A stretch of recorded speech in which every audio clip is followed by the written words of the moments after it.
अमरावती महानगरपालिका चुनाव को लेकर कांग्रेस नेता यशोमती ठाकुर ने भाजपा के घोषणा पत्र पर तीखा हमला बोला है। यशोमती ठाकुर ने कहा कि भाजपा का घोषणा पत्र देखकर उन्हें हैरानी हुई है, क्योंकि इसमें शहर के दोनों फ्लाईओवर का कोई जिक्र नहीं है। उन्होंने आरोप लगाया कि प्रशासक राज से पहले और प्रशासक राज के दौरान भी नगर निगम ने भाजपा का ही नियंत्रण रहा है, इसके बावजूद अमरावती का विकास नहीं हुआ। उन्होंने कहा कि मुख्यमंत्री को नागपुर दिखाई देता है, लेकिन अमरावती नहीं। ये शहर के लिए दुर्भाग्यपूर्ण है। यशोमती ठाकुर ने यह भी कहा कि अमरावती देश की पहली ऐसी महानगर पालिका है जहाँ सीसीटीवी तक नहीं लगे हैं। कांग्रेस नेता ने आरोप लगाया कि भाजपा का घोषणा पत्र व्यावसायिक वर्ग को खुश करने तक सीमित है, जबकि आम जनता की समस्याओं को नजरअंदाज किया गया है। उन्होंने कहा कि जो अमरावती कभी राज्य में चौथे स्थान पर थी, वह अब 14वें स्थान पर पहुंच गई है। अंत में यशोमती ठाकुर ने कहा कि सत्ता में बैठे लोग आपस में लड़ रहे हैं और उन्हें विकास से कोई लेना देना नहीं है। अमरावती को विकासशील, स्वच्छ और ईमानदार नेतृत्व चाहिए और इसके लिए कांग्रेस ही एकमात्र विकल्प है।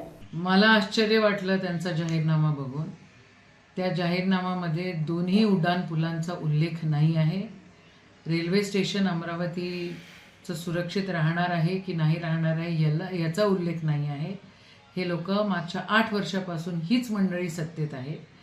जरी निवडणुका आत्ता लागल्या असतील, मागच्या काळामध्ये जे प्रशासन होतं ते यांच्याच मुख्यमंत्र्यांच्याच नेतृत्वामध्ये हे चालत होतं। मुख्यमंत्र्यांना नागपूर दिसतं पण अमरावती दिसत नाही, याची खंत नक्कीच आम्हाला आहे।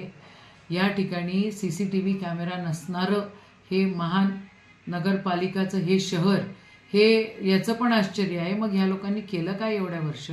गटर्स असो किंवा हॉकर्स असो किंवा स्वच्छता असो किंवा बाकी सगळ्या व्यवस्था असो, इथं दिसतच नाही। इथं त्यांच्या जाहीरनाम्यामधनं एकंदरीत असं दिसतं की हे बिल्डर लोकांच्या आणि लँड ग्लॅबरच्या मागं लागलेले आहेत। यांना हे आधुनिक शहर नाही करायचं। एकेकाळी जे महाराष्ट्रामध्ये 4थ्या नंबरवर शहर होतं, आत्ता ते 14व्या नंबरवर गेलेलं आहे।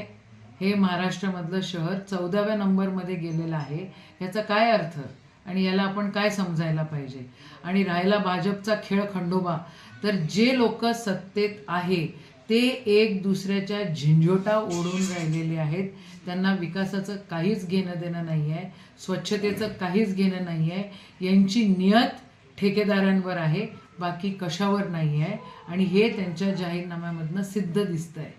साधं मला आश्चर्य या गोष्टीचं वाटतं की एक राष्ट्रीय पक्ष काही लोकांवर एवढा दबतो की यांची भाजपवाल्यांची काय लाचारी आहे हे समजत नाही आहे। या सगळ्या गोष्टींचा निषेध आहे आणि या सगळ्या गोष्टींचा आश्चर्य आहे।